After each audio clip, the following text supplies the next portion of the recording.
My name is Myra Wells, and I'm 28 years old. 6 months ago, I flew from Los Angeles to Boston for my sister Victoria's big day. When I arrived at the venue and said my name, the staff looked confused. They flipped through the guest list once, twice, then looked up at me with pity. "I'm sorry, ma'am, your name is not here." I called my sister to ask. She sneered through the phone. "You really think you'd be invited?" So I left quietly. I placed a gift on the table, just a small silver box. Hours later, when Victoria opened it in front of 400 guests, she saw what was inside, and she hasn't stopped calling since. But I never answered. Before I tell you what was in that box, please take a moment to like and subscribe, but only if you genuinely enjoy this story. Drop a comment telling me where you're watching from and what time it is there. To understand why that gift destroyed everything my sister built, I need to take you back to when I first realized I was never really part of this family. I grew up in a 3-story colonial house in Beacon Hill, Boston. From the outside, we looked like the perfect family, wealthy, respected. The kind of people who summered on Martha's Vineyard and donated to the right charities. But inside those walls, there were 2 daughters, and only one who mattered. Victoria was 3 years older than me. She had the bigger bedroom, the designer clothes, the piano lessons, the dance recitals our parents actually attended. I got the hand-me-downs and the silence. My 10th birthday was when I finally understood my place in this family. I'd been counting down the days. Double digits felt important. I imagined balloons, a cake with my name on it, maybe even a party like Victoria had gotten, the one with the pony and the catered lunch and 40 kids from her class. That morning, I woke up early and ran downstairs. The kitchen was empty. My mother was on the phone, planning Victoria's upcoming cotillion. My father had already left for work. Neither of them looked up when I walked in. "Mom," I said, "it's my birthday." She covered the receiver. "I know, sweetheart. We'll do something later." They never did. But that evening, there was a knock on my bedroom door. It was Grandma Eleanor, my father's mother, holding a small wrapped box. "Happy birthday, my darling girl," she said, sitting on the edge of my bed. Inside was a camera. Not a toy, a real one, with a leather strap and a silver body that felt heavy in my small hands. "You have an artist's eye, my dear." She touched my cheek. "One day the world will see what I see in you." I didn't know it then, but that camera would change my entire life. And Grandma Eleanor? She knew exactly what she was planting. 8 years later, I graduated high school with a full scholarship to the Rhode Island School of Design, one of the best art programs in the country. I thought maybe, finally, my parents would notice me. The ceremony was on a Saturday afternoon. I'd been selected to give a short speech about pursuing your passion. I practiced for weeks, imagining my mother's proud smile, my father's firm handshake. The morning of graduation, I came downstairs in my cap and gown. Victoria was at the kitchen table scrolling through her phone. My parents were huddled over my father's laptop.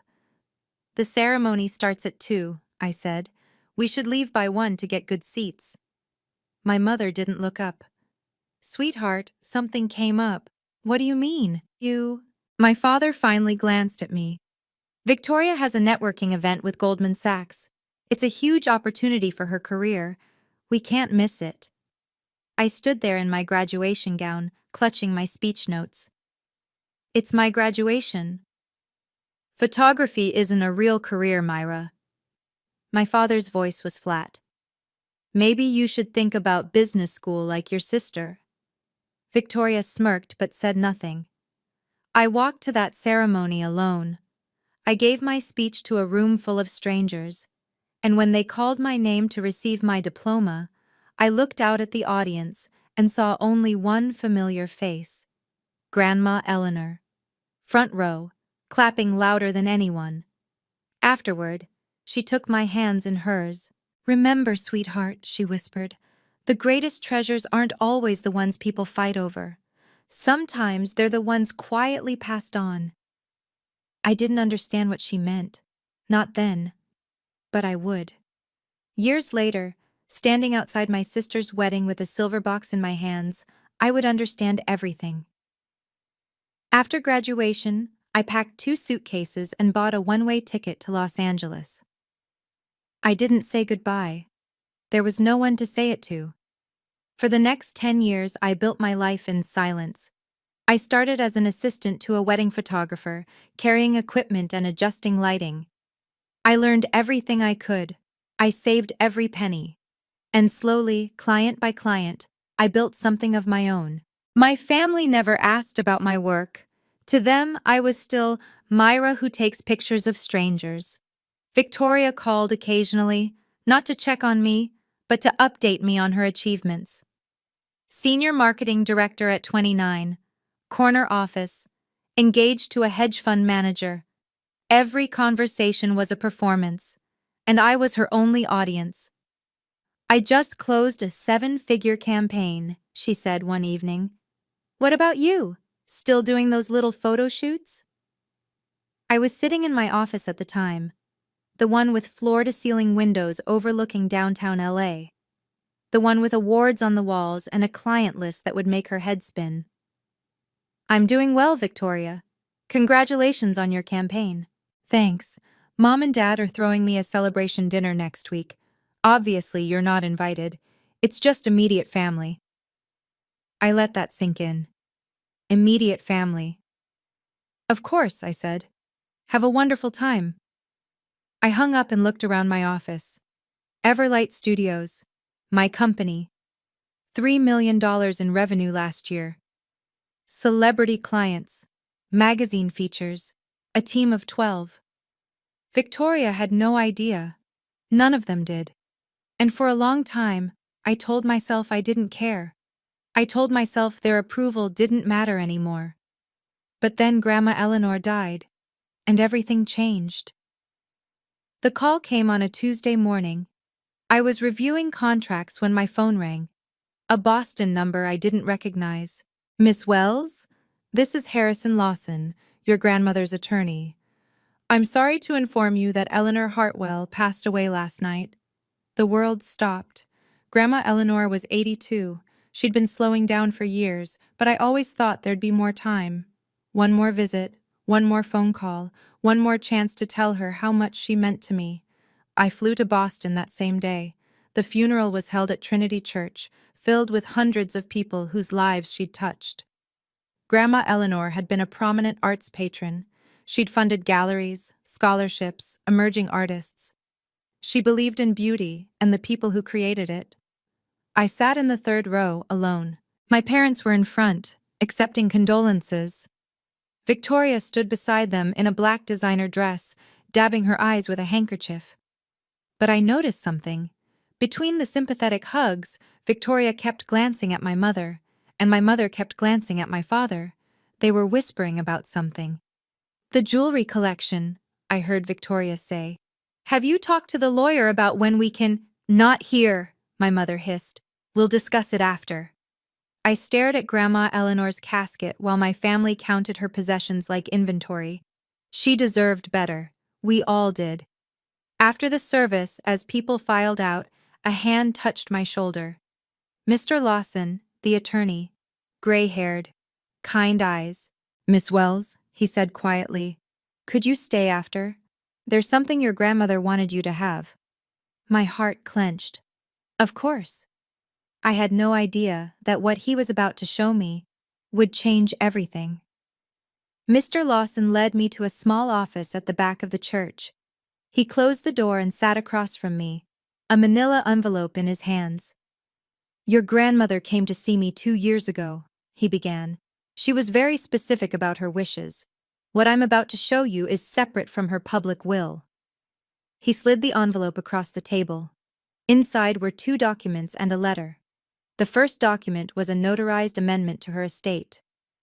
I read the words 3 times before they sank in. The Hartwell jewelry collection, her entire collection, valued at $2.3 million, was mine. Not Victoria's, not my mother's, mine. My hands trembled as I opened the letter. My dearest Myra, if you're reading this, I'm gone. But I need you to understand why I've made this choice. Victoria sees these pieces as trophies, status symbols to be displayed and envied. But you, my darling girl, you see their history, their meaning. You understand that beauty isn't about possession, it's about preservation. Your mother and sister will be angry. They'll say I made a mistake. But I've watched you grow into someone remarkable, even when no one else was watching. These pieces belong with someone who will honor them. They belong with you. All my love, Grandma Eleanor. I pressed the letter to my chest, tears streaming down my face. There's one more thing, Mr. Lawson said gently. Your grandmother requested that this remain confidential until you decide the right moment to disclose it. I nodded, unable to speak. I tucked the documents into my bag and walked out of that church with a secret that would sit in my heart for 6 months. I didn't know then that I'd be using it at my sister's wedding. 3 months after the funeral, I heard the news. Victoria was engaged. Marcus Thornton, old money from Connecticut. His family owned half the commercial real estate in New England. It was the kind of match my parents had always dreamed of. Wealth marrying wealth, status cementing status. The wedding would be at the Grand Belmont Hotel in Boston. 400 guests, a 6-figure budget, every detail planned to perfection. I waited for my invitation. Weeks passed. Nothing. I checked my mail every day. I refreshed my email constantly. I told myself there must be a delay, that surely my own sister wouldn't. Finally, I called my mother. Mom, I haven't received my invitation to Victoria's wedding yet. Should I RSVP directly to her, or? There was a long pause. Myra. My mother's voice was careful. Victoria wanted me to talk to you about that. My stomach dropped. It's just, the wedding is very intimate. Victoria felt it would be better if you didn't attend. Intimate, I almost laughed. I saw on her Instagram that there are 400 guests. Another pause. You know how you can be at these events. Awkward. We don't want anything to distract from Victoria's day. I sat in silence, the phone pressed to my ear. I see, I said finally. Thank you for letting me know, Mom. I hung up. That night, I scrolled through Victoria's social media. Photos of her dress fitting, her engagement party, her registry at Tiffany's, comments from hundreds of people congratulating her, 400 guests, but not a single seat for her own sister. I stared at my phone for a long time, and then I made my decision. Now I need to ask you something. If you were in my shoes, if your own family banned you from your sister's wedding and lied about it being intimate, what would you do? Would you show up anyway? Would you walk away forever? Would you do something else entirely? Drop your answer in the comments. I'm genuinely curious what you'd choose, and while you're thinking about it, hit that subscribe button so you don't miss what happens next. Because what I did, no one saw it coming. I booked my flight 3 days before the wedding, Los Angeles to Boston. One way. I didn't tell anyone. I didn't ask permission. I simply packed a small bag and prepared the one thing I needed to bring. A gift. It sat on my kitchen counter in a silver box with a white ribbon, small enough to fit in my purse, light enough that you'd never guess what was inside. The night before my flight, I couldn't sleep. I kept asking myself if I was doing the right thing. Part of me wanted to stay home, to protect myself from another rejection, to pretend I didn't care, but I did care. That was the problem. For 28 years, I had been invisible to my family. I had accepted their dismissal, their favoritism, their casual cruelty. I had built a life 3,000 miles away and told myself it was enough. It wasn't. I wasn't flying to Boston for revenge. I wasn't going to make a scene or ruin Victoria's day. I just wanted to do one thing. I wanted to give my sister a wedding gift. I wanted to be seen, just once, as someone who existed. At 6 in the morning, I put on a simple navy dress, applied my lipstick, and looked at myself in the mirror. You can do this, I whispered. I picked up the silver box and tucked it into my bag. I didn't know what would happen when Victoria opened it. I didn't know if it would change anything or nothing at all, But I knew I couldn't keep carrying this secret forever. Some truths need to come out, and Grandma Eleanor had trusted me to find the right moment. As my plane lifted off the runway, I realized the moment had finally come. The Grand Belmont Hotel was everything I expected and more. Crystal chandeliers, marble floors, enormous floral arrangements in the lobby that probably cost more than most people's rent. A string quartet played softly near the entrance, while guests in designer gowns and tailored suits streamed toward the ballroom.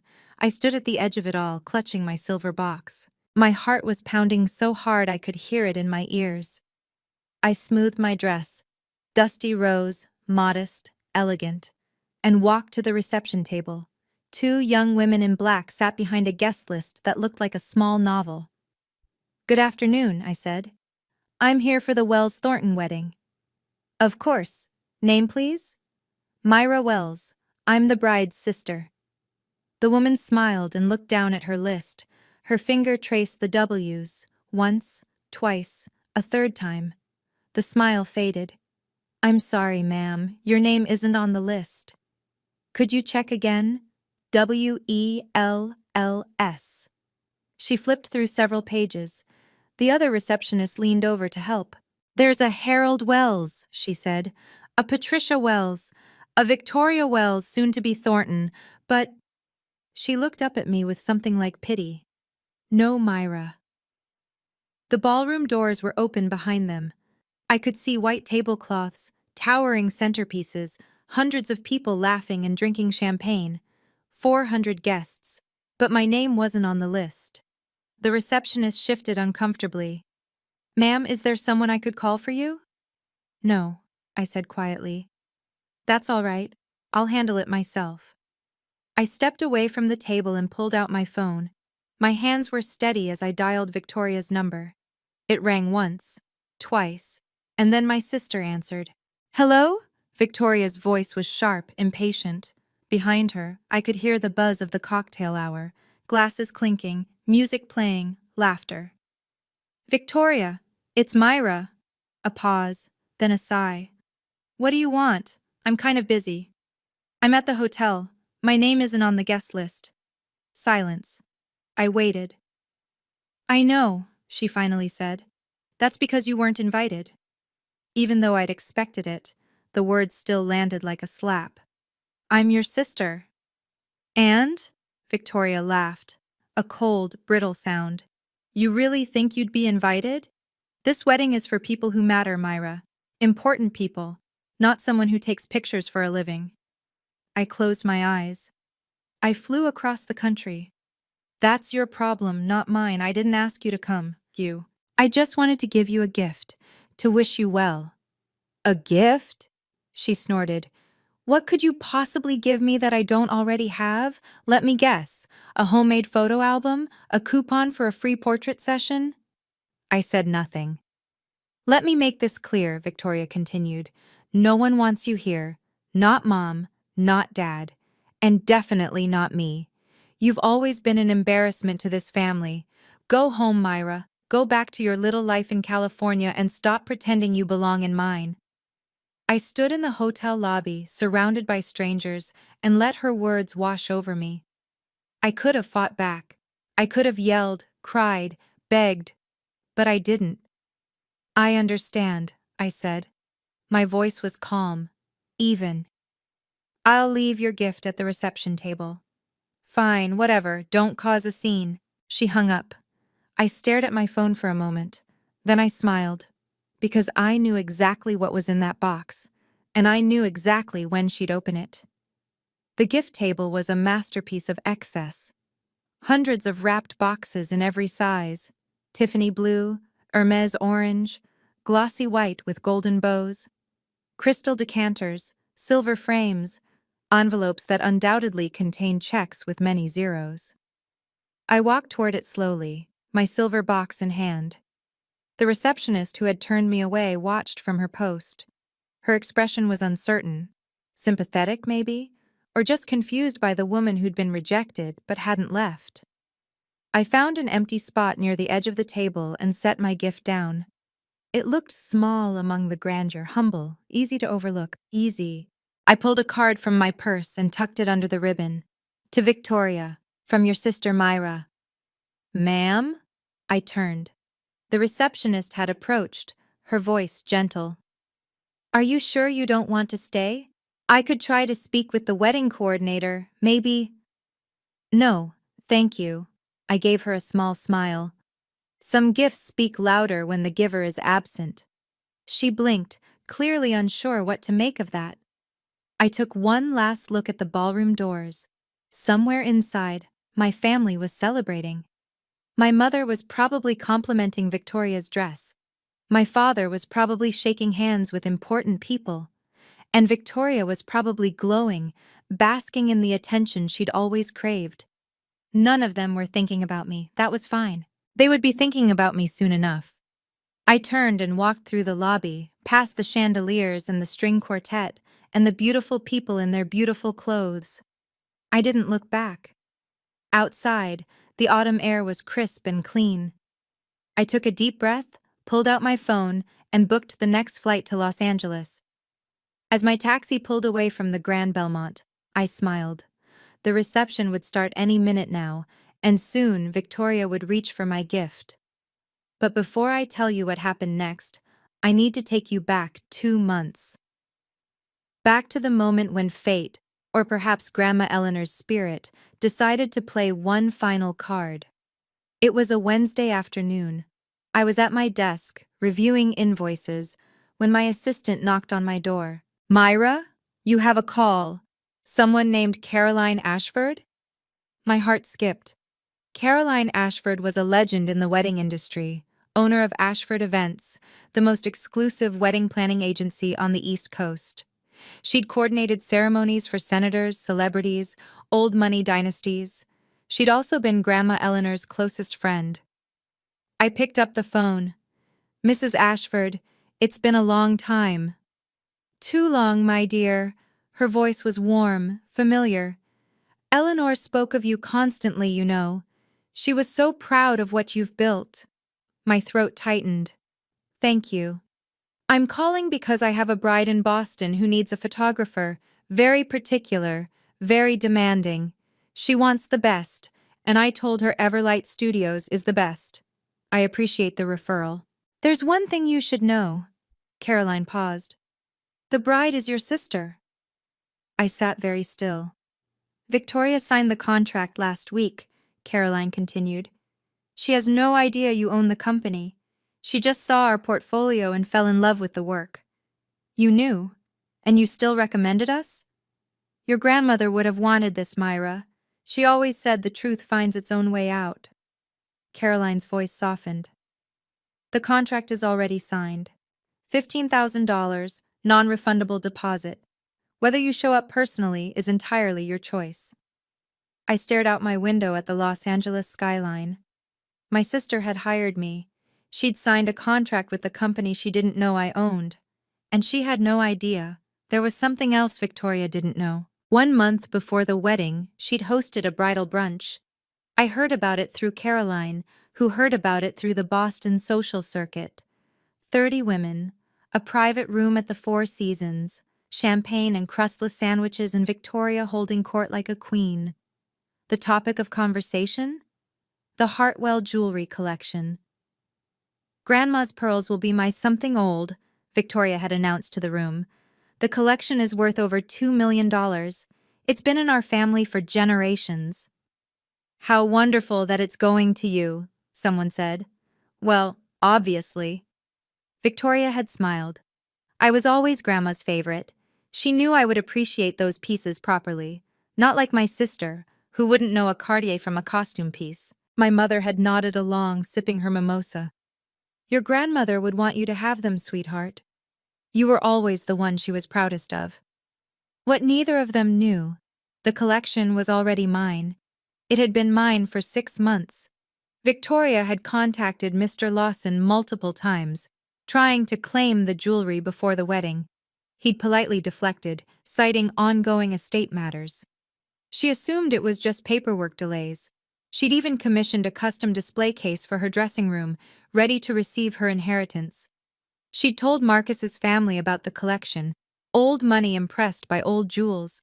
She'd told her friends. She'd probably already planned which magazines to show them to. And all of it was built on a lie she didn't know she was telling. She believed she was entitled to those pieces. She believed Grandma Eleanor had loved her best. She was about to find out how wrong she was.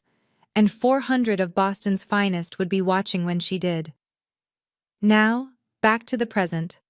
My taxi dropped me at Logan Airport just as the sun was setting over Boston Harbor. The reception would be starting soon. Dinner service, toasts, the cutting of the cake. And at some point, according to our family's tradition, the bride would open gifts. I found a seat in the airline's VIP lounge and ordered a coffee. Through the floor-to-ceiling windows, I watched planes lift off into the orange sky. My phone sat on the table in front of me. Silent. No calls. No messages. Not yet. I thought about Grandma Eleanor. About the way she'd looked at me when no one else did. About the camera she'd given me when I was 10 years old. The one that had started everything. The greatest treasures aren't always the ones people fight over, she'd said. Sometimes they're the ones quietly passed on. I understood now. She'd known exactly what kind of woman Victoria would become. She'd known my parents would always choose my sister over me, and she'd made sure that when the moment came, I would have the truth on my side. Not revenge, just truth. I sipped my coffee and checked my watch. 7:45. The cocktail hour would be over. Guests would be seated. The MC would be warming up the crowd, preparing to invite Victoria and Marcus to open a few special gifts before dessert. My silver box was waiting. Inside it, a copy of Grandma Eleanor's will, her letter to me, a photograph of us together at her favorite jewelry shop, and a single folded sheet of paper, a copy of the Everlight Studios contract, with my name clearly printed at the bottom. I smiled to myself. Any minute now, any minute, Victoria would reach for that box, and nothing would ever be the same. Let me tell you what was happening at the Grand Belmont while I sat in that airport lounge. The ballroom was magnificent. 100 tables draped in ivory linens, centerpieces of white roses and hydrangeas reaching toward the crystal chandeliers. A string orchestra playing softly as waiters in white gloves served the third course. 400 guests, Boston's elite, the Thorntons' extensive network, Victoria's carefully curated collection of impressive friends. And at the center of it all, my sister. She was radiant in her custom Vera Wang gown, diamonds sparkling at her throat and wrists. Marcus sat beside her, handsome and adoring, exactly the kind of husband she'd always said she deserved. My parents were at the head table, beaming. My mother kept dabbing at her eyes, overwhelmed with pride. My father shook hands with Marcus's father, two patriarchs sealing an alliance. Nobody mentioned my name. Nobody noticed the empty chair that should have been there. During the cocktail hour, Victoria had circulated through the room, accepting compliments and air kisses. When someone asked about the jewelry she was wearing, she'd leaned in conspiratorially. Just wait until you see Grandma's collection. I'm inheriting it, you know, over 2 million in heirloom pieces. I'll be wearing the pearls to the Met Gala next spring. Her guests had oohed and awed appropriately. Now, as dessert was being served, the MC took the microphone. Ladies and gentlemen, it's time for a special moment. Our beautiful bride and groom would like to open a few gifts before we cut the cake. Victoria clapped her hands in delight. Marcus smiled beside her. A table piled high with presents waited nearby. And sitting at the edge, almost hidden among the Tiffany boxes and Hermes packages, was a small silver box with a white ribbon. Victoria didn't notice it. Not yet. Victoria floated toward the gift table like a queen approaching her throne. "Let's see what treasures await," she announced, and the room laughed politely. She opened the first box, a crystal vase from Baccarat. The second, a set of sterling silver candlesticks. Each gift received a gracious smile and a murmur of appreciation. Then her hand landed on the silver box. She picked it up, glanced at the card, and let out a short laugh. "Oh, look," she said, loud enough for the nearby tables to hear.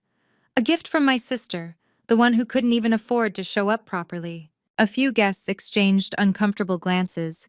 Marcus frowned slightly. Victoria? Let's see what she got us. A homemade coupon, probably, or one of her little photographs. Victoria untied the ribbon, still smiling for the crowd. She lifted the lid. Inside was an envelope, thick and official-looking. Her smile flickered. She pulled out the papers, unfolding them slowly. The first was a legal document covered in stamps and signatures. The second was a handwritten letter on cream stationery. The third was a photograph, an elderly woman and a young girl standing outside a jewelry shop. Victoria's eyes scanned the legal document. Her face went white, then red, then white again. "What is it?" Marcus asked, leaning over. Victoria didn't answer. Her hands were trembling. The letter slipped from her fingers and drifted to the floor. At a nearby table, Patricia noticed something was wrong. She stood up. "Victoria? Sweetheart?" Victoria looked up from the papers, her face a mask of shock and disbelief. "This can't be real," she whispered. "This can't. Grandma loved me. She would never." She stopped. 400 guests stared at her in silence. And sitting at the bottom of that silver box was one more piece of paper she hadn't unfolded yet. My mother reached the head table in seconds. "What is it? What's wrong?" Victoria thrust the papers at her with shaking hands. Patricia's eyes scanned the document, the notarized signature, the legal seal, the words that declared the Hartwell jewelry collection the sole property of Myra Eleanor Wells. The color drained from my mother's face. "This has to be a mistake." "It's not a mistake," Victoria's voice cracked. "It's dated 2 years ago, before Grandma even got sick." Whispers began to ripple through the ballroom. The guests closest to the head table had seen enough. The bride's stricken expression, the papers trembling in her hands. "Isn't that the jewelry she was telling us about earlier?" someone murmured. "The $2 million collection?" She said it was hers. Victoria heard them, her face twisted. "This is fake!"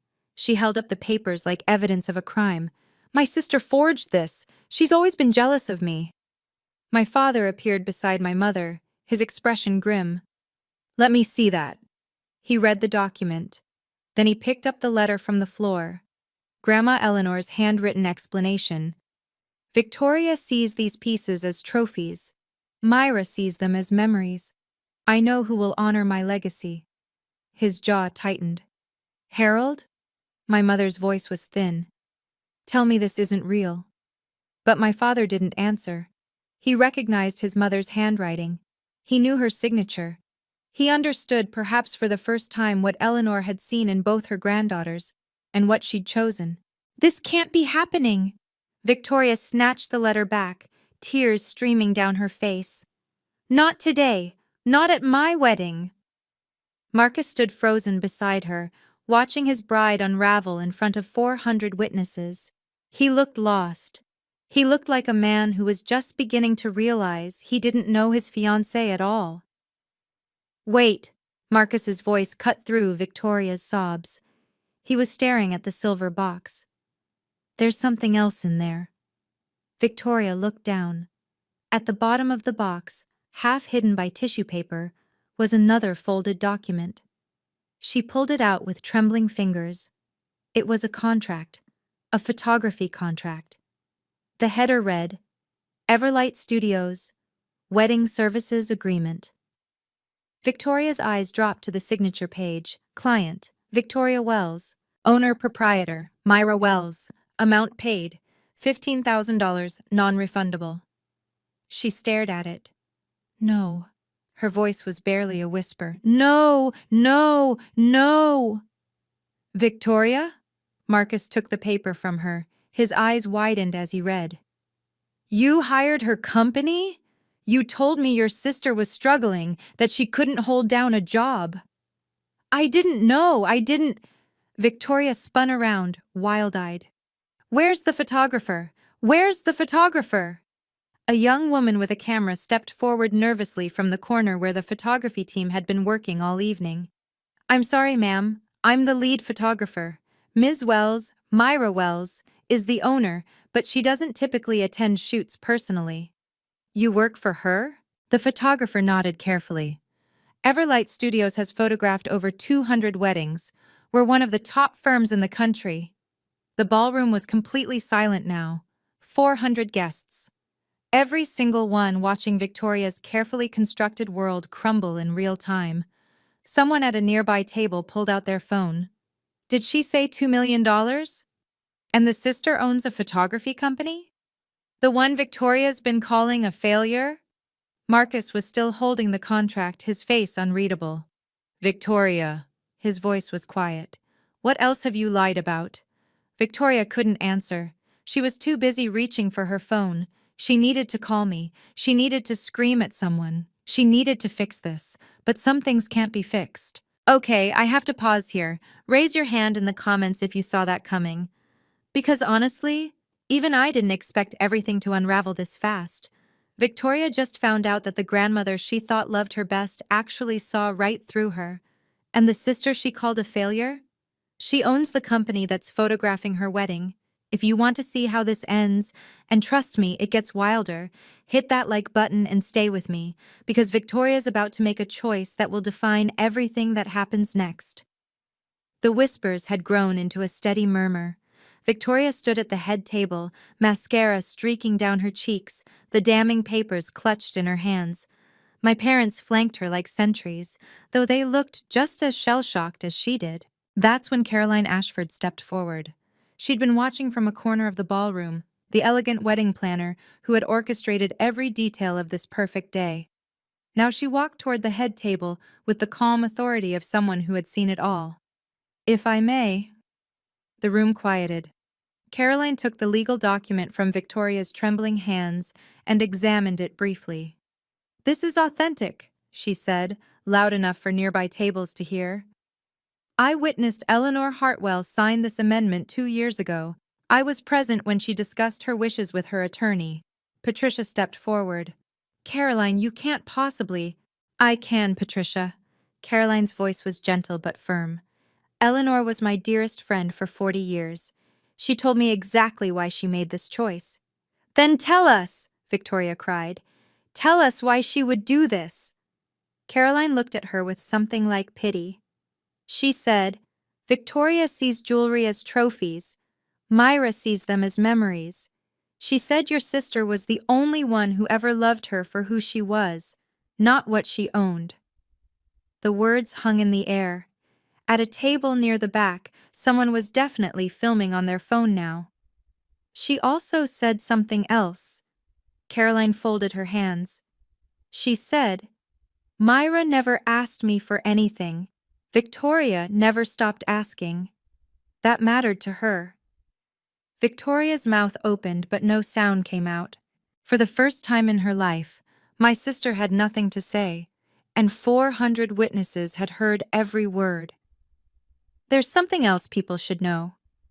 The voice came from the back of the room. A man in his 60s stood up, silver-haired, distinguished, wearing a suit that cost more than most cars. Richard Pemberton, CEO of Pemberton Media Group, one of Marcus's father's oldest friends. I know Myra Wells, he said. She photographed my daughter's wedding last year in Malibu. 600 guests. She was brilliant. A murmur swept through the room. Wait. A woman at another table raised her hand. Myra Wells? As in Everlight Studios? They shot our foundation gala. They've been featured in Vogue. More guests began to speak up. They photographed the Whitmore ceremony. I heard they're booked 2 years in advance. A friend told me she's turned down celebrity weddings because her schedule is full.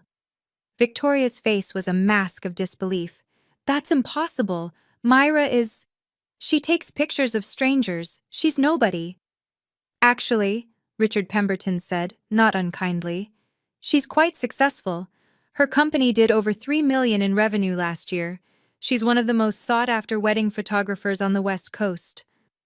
My mother grabbed the back of a chair. $3 million?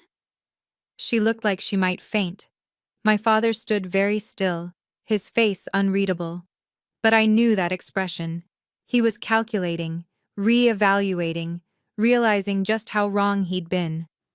"She never said anything," he murmured. "Why would she?" Richard replied. "From what I understand, your family wasn't particularly interested in listening." Victoria spun toward Marcus. "This doesn't change anything. She's still trying to ruin my day. She's still—" "Victoria." Marcus's voice was cold in a way I'm told no one had ever heard before. "Stop talking." His bride fell silent.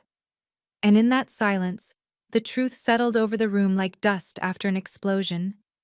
3,000 miles away, my phone began to ring.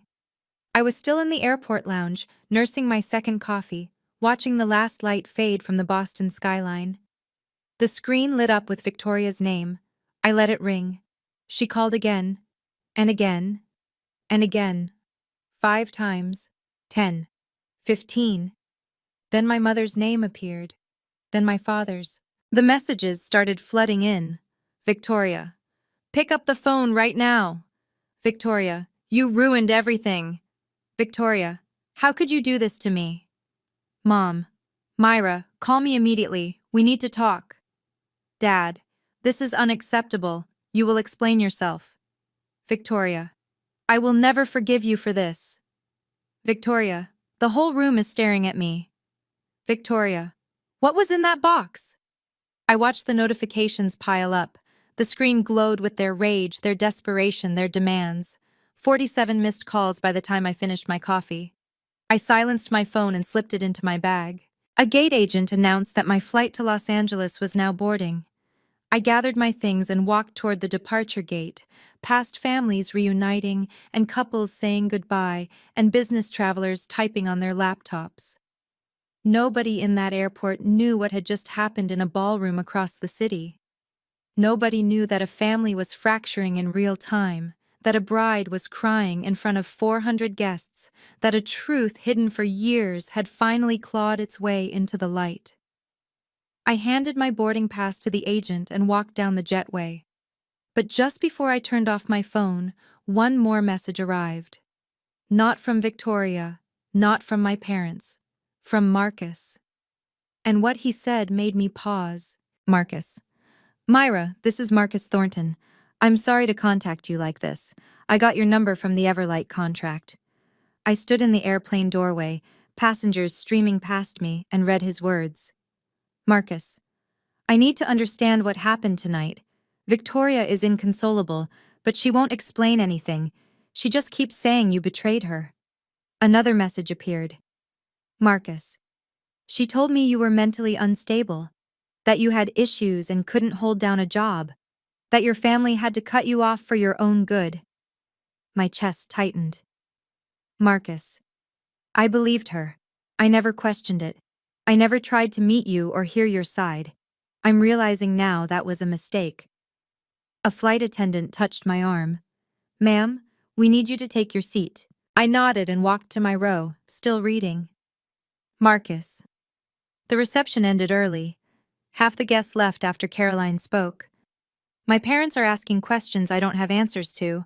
I don't know what to believe anymore." I buckled my seatbelt as the final message came through. "Marcus, I'm not asking you to explain yourself. You don't owe me anything. But I wanted you to know. I'm sorry. For whatever part I played in this. For believing her without question." I stared at the screen for a long moment. Then I typed back. "Me. Thank you for reaching out, Marcus. I have no ill feelings toward you. Whatever you decide about your relationship, I hope you find clarity." His reply came almost instantly. "Marcus, the wedding's over, but I don't know if the marriage will be. I need time to think about everything." I turned off my phone as the plane pushed back from the gate. Time. That was the one thing none of us could get back. The flight back to Los Angeles was quiet. I sat in my window seat, watching the lights of Boston shrink below me, thinking about Marcus's message, about Victoria's screams frozen in text, about my parents' demands that I explain myself. The thing is, I didn't have anything to explain. I hadn't forged those documents. I hadn't tricked Victoria into hiring my company. I hadn't done anything except deliver the truth that Grandma Eleanor had entrusted to me. The truth about the jewelry, the truth about who I had become, the truth that my family had refused to see for 28 years. Somewhere over Pennsylvania, I made a decision. I would not call Victoria back. I would not answer my parents' demands. I would not apologize or defend myself or beg to be understood. For my entire life, I had accepted their dismissal. I had made myself small. I had hoped that if I was quiet enough, good enough, successful enough, they would finally notice me. But I was done hoping. As the plane crossed over the Rocky Mountains, I wrote a note on my phone. Not a message to send, just words for myself.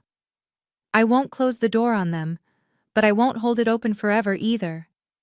They have to choose to walk through. That was my new boundary. If Victoria wanted to apologize, really apologize, I would listen. If my parents wanted to know me, really know me, I would give them a chance. But I would not chase them anymore. I would not perform my worth for people who had never bothered to look. I put my phone away and closed my eyes. By the time we landed in Los Angeles, the sun was rising over the Pacific. It felt like the beginning of something, or maybe the end. Either way, I was ready. I didn't find out about the video until the next morning. My assistant, Jenna, was waiting when I walked into the Everlight Studios office. She had her phone in her hand, and an expression somewhere between amazement and concern. "Myra, you need to see this." She turned the screen toward me. A TikTok video, already at 2 million views and climbing. The caption read, "Rich bride finds out her loser sister is actually a millionaire." Someone at the wedding had been filming. The video showed Victoria at the head table, her face shifting from smug to confused to devastated as she read the documents. It captured Caroline's speech. It captured the guests murmuring, Richard Pemberton's revelation about my company, Marcus's cold command for Victoria to stop talking. The comments were endless. The quiet ones are always the ones you underestimate. Grandma knew exactly who deserved that jewelry. This is the most satisfying thing I've ever seen.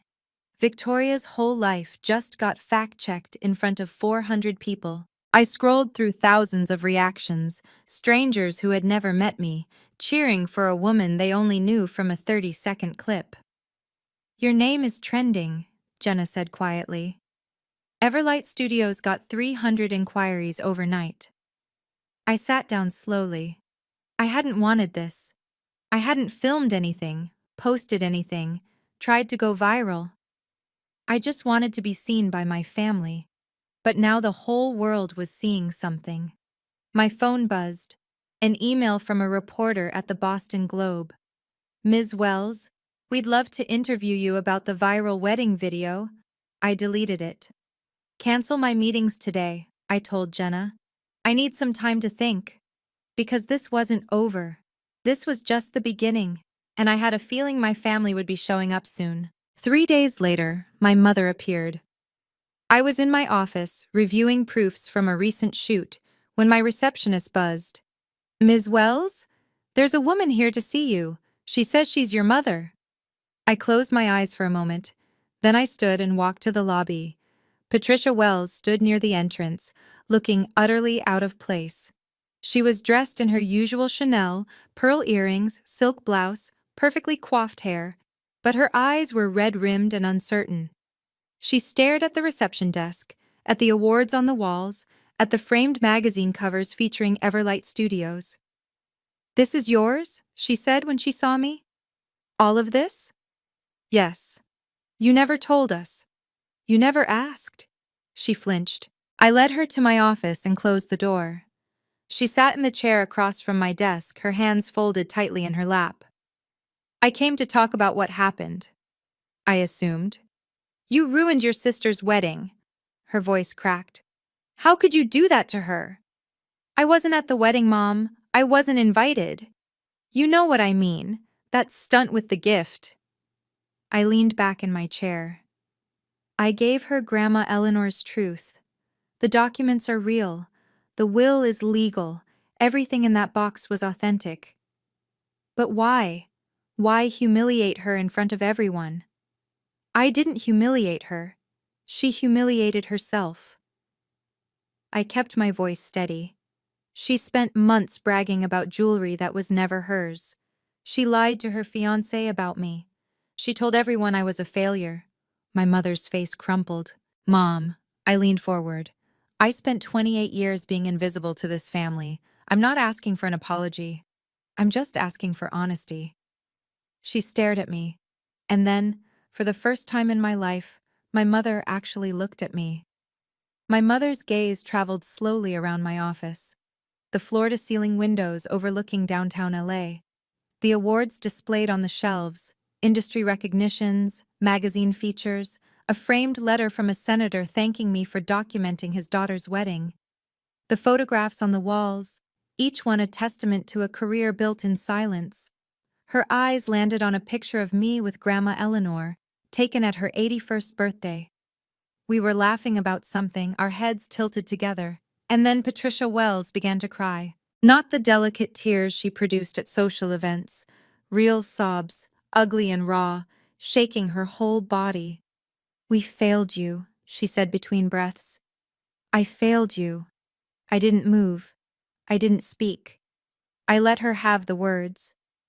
Victoria always demanded so much. She was loud about what she wanted, what she needed, and you were just quiet. You never complained, you never asked for anything. She wiped her face with trembling hands. I thought that meant you were fine. I thought you didn't need us.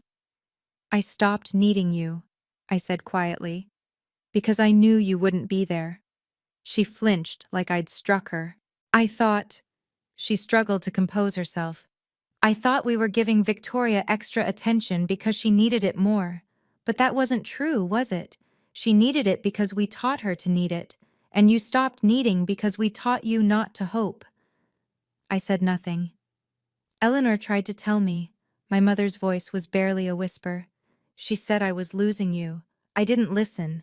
I thought she was being dramatic. She looked at me with red eyes. I don't expect you to forgive me, Myra, but I needed you to know. I see it now. I see what I did. I let the silence hold, then I nodded. It wasn't forgiveness, but it was a start. Before she left, my mother told me about Victoria.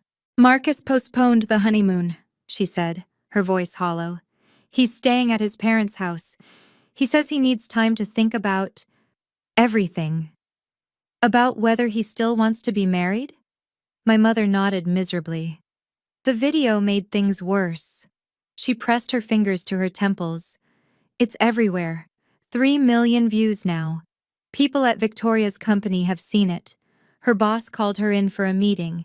They asked her to take a leave of absence until the situation quiets down. I felt a strange heaviness in my chest. Not satisfaction, not joy, just heaviness. "There's more," my mother continued. "Marcus's parents, the Thorntons, they called your father. They asked if there was anything else Victoria had lied about. They're old money, you know. They care very much about family reputation." And Victoria couldn't answer them. She tried. She said you had manipulated everything, that Grandma Eleanor wasn't in her right mind when she made the will. My mother laughed bitterly. "But Caroline Ashford is friends with the Thorntons. She told them the truth." So Victoria had lost more than the jewelry. She'd lost Marcus's trust, his family's respect, her professional reputation, the perfect image she'd spent her whole life constructing. "She blames you," my mother said. "She says you destroyed her life on purpose." "I didn't destroy anything, I just stopped pretending." My mother stood to leave, gathering her purse with shaking hands. At the door, she turned back. "Eleanor always said you were the strongest of us all." Her voice cracked. "I think I finally understand what she meant." She walked out. I sat alone in my office for a long time after that, watching the sun sink toward the Pacific. Strong wasn't how I felt, but I wasn't broken either. That evening, I stayed late at the office. The building was quiet. Everyone else had gone home. I sat in my chair, looking out at the Los Angeles skyline as it transformed from golden to pink to deep blue. On my desk was the photograph of Grandma Eleanor and me. I picked it up and studied her face, that knowing smile, those kind eyes that had always seen me when no one else did. "Did you plan all this?" I asked the empty room. Of course she didn't answer, but I could imagine what she'd say. "I just planted seeds, darling. You're the one who grew." I thought about my family, about Victoria, drowning in consequences of her own making, about my mother, finally opening her eyes after 28 years, about my father, probably recalculating everything he thought he knew about his daughters. I didn't want to punish them forever, but I couldn't go back to being invisible either. I made a decision, sitting there in the fading light. The door to reconciliation would not be locked. If Victoria genuinely apologized, not blamed me, not made excuses, but actually took responsibility, I would hear her out. If my parents wanted to know the real me, I would give them that chance. But I would not chase them. I would not perform for their approval. I would not make myself small to fit into the space they'd assigned me. They would have to come to me as equals, or not at all. I wrote it down in my journal. I won't close the door on them, but I won't hold it open forever either.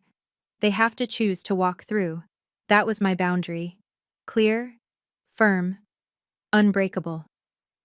For the first time in my life, I knew exactly what I deserved, and I wasn't willing to accept anything less. A week after my mother's visit, I went to the bank. The Hartwell collection was waiting for me in a private vault. 12 pieces of exquisite jewelry that had been in my grandmother's family for generations. Pearl necklaces from the 1920s, Art Deco diamond earrings, a sapphire brooch that had once belonged to a duchess. I held each piece carefully, thinking about the hands that had worn them, the stories they carried, the love they represented. Victoria had wanted these as trophies, status symbols to photograph and display and brag about, but Grandma Eleanor had seen them differently. "Beauty isn't about possession," she'd written in her letter.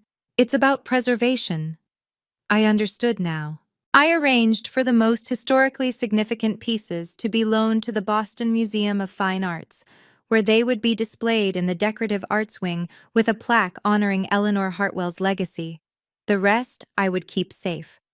One day, if I had children, they would inherit them, along with the stories of where they came from and what they meant. As I was leaving the vault, the bank manager handed me a sealed envelope. "This was in the safe deposit box as well, Ms. Wells. We didn't notice it before." Inside was a short handwritten note. "My darling Myra, one more thing I didn't tell you. I left Victoria something too. A small pearl bracelet that was my mother's. Simple, not valuable, but meaningful if she could understand its worth. I hope someday she will. Love always, Grandma Eleanor." I stood in the bank lobby and let the tears fall. Even in death, my grandmother had hoped Victoria might change. Maybe she would. Maybe she wouldn't. Either way, I would honor Grandma Eleanor's memory the only way I knew how, by being the person she always believed I could be. 6 months have passed since Victoria's wedding. I'm still in Los Angeles, still running Everlight Studios, still building the life I created from nothing. The viral video eventually faded, as these things do. My name is no longer trending. The reporters stopped calling. But some things are different now. My mother calls once a week. Awkward, halting conversations at first, neither of us knowing what to say, but slowly, we're learning. She asks about my work. I tell her. She listens. It's a beginning. My father sent a letter, 3 pages, handwritten, apologizing for years of blindness. I haven't written back yet. I'm not sure what to say. But I'm thinking about it. Victoria and Marcus are in couples therapy. She called me last month, the first time since the wedding. She didn't apologize exactly, but she didn't attack either. She just said, "I'm trying to understand." Maybe that's all she can offer right now. Maybe someday it will be more. I've learned something through all of this. The best response to contempt isn't revenge. It's not proving them wrong or rubbing your success in their faces. It's building something real. It's protecting what matters. It's knowing your worth so deeply that no one's opinion, not even your family's, can shake it. I didn't show up at that wedding to destroy my sister. I showed up to finally be seen. And that gift I left on the table? It wasn't about tearing her down. It was about standing up. For the first time in my life, I chose myself. So let me ask you this. Have you ever had to set a boundary with someone you loved? What did it cost you? What did you gain? Drop your story in the comments. I'll be reading every single one. Because sometimes the bravest thing you can do isn't showing up. It's knowing when to walk away. Thank you for staying until the end. If this story touched you, if you've ever felt invisible in your own family, please share it with someone who needs to hear this. And if you want more stories like this, check out the video in the description. I think you'll love it. Until next time, remember, you are worthy of being seen. Goodbye for now.